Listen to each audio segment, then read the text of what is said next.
नमस्कार साथियों। आधुनिक काल में योग, इसके पहले वाली वीडियो में हमने पढ़ा स्वामी विवेकानंद जी के बारे में और अब हम पढ़ेंगे श्री अरविंद यानी कि अरविंद घोष जी के बारे में। तो सबसे पहले हम देखते हैं कि ये कौन से हैं। आधुनिक काल के योग पढ़ रहे हैं हम, यानी कि आधुनिक काल के योगी। तो इनका सबसे पहले हम देखेंगे इनका जन्म। इनका जन्म हुआ है 15 अगस्त 1872 में। और कहाँ पर हुआ है? कलकत्ता।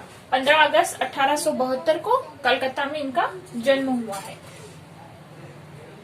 ये जो थे एक महान दार्शनिक थे, महान योगी थे और इन्होंने वेद, उपनिषद आदि कई ग्रंथों पे अच्छी अच्छी टीकाएं भी लिखी हैं।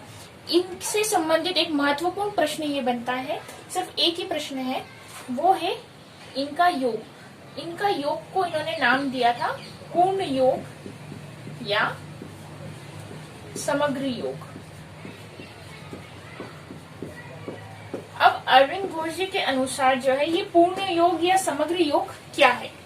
तो पूर्ण योग या समग्र योग जो है श्री अरविंद जी कहते हैं के अनुसार, मतलब उनका ऐसा मानना था कि योग जो है सांसारिक जीवन को त्याग कर और पुरानी प्रथाओं के अनुसार, जैसे सांसारिक जीवन को त्याग कर और घोर तपस्या करके, आसन करके, प्राणायाम करके, सिर्फ यहाँ तक आसन और प्राणायाम करना या कहीं पे जाकर के वैरागी बन करके तपस्या करना, है ना, सांसारिक जीवन से को छोड़ देना। तो इस अरविंद जी ने जो है यहाँ तक योग को सीमित नहीं रखा, सिर्फ योग की संकुचित परिभाषा को नहीं माना उन्होंने, और ना ही उन्होंने कहा कि सिर्फ संसार में ही रहना, वो चीज तो है ही नहीं। तो उनके पूर्ण योग या समग्र योग की परिभाषा क्या है? तो उनका ये मानना था कि व्यक्ति जीवन को भी जिए, यानी कि अपने कर्तव्य कर्म भी करे, सांसारिक जीवन में रहते हुए भगवान को प्राप्त करने की चेष्टा करे।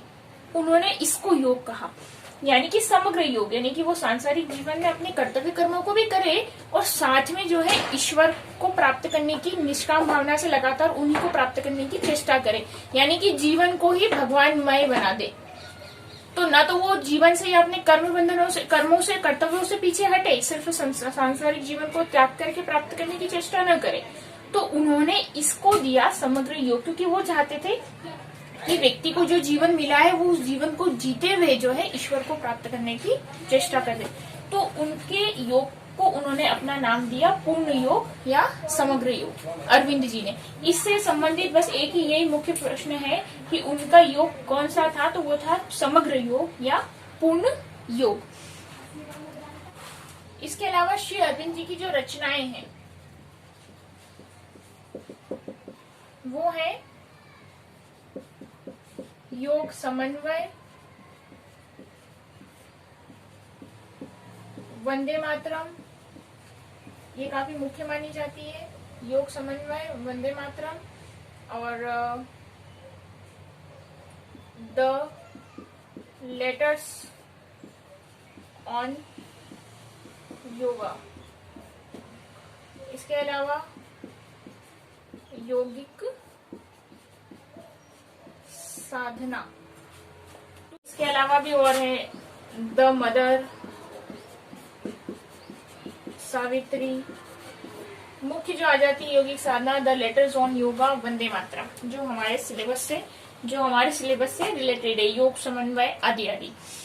तो श्री अरविंद जी के बारे में मुख्य प्रश्न हमारा यही है। 15 अगस्त 1872 को कलकत्ता में उनका जन्म हुआ और उनके योग को परिभाषा, योग का क्या नाम दिया उन्होंने? पूर्ण योग या समग्र योग, यानी कि सांसारिक जीवन में रहते हुए आध्यात्मिक ईश्वर को प्राप्त करना, यानी कि सांसारिक जीवन और आध्यात्मिक जीवन में बैलेंस बना करके जीना। तो ये पूर्ण, और ये इनकी सारी रचनाएं हैं। धन्यवाद।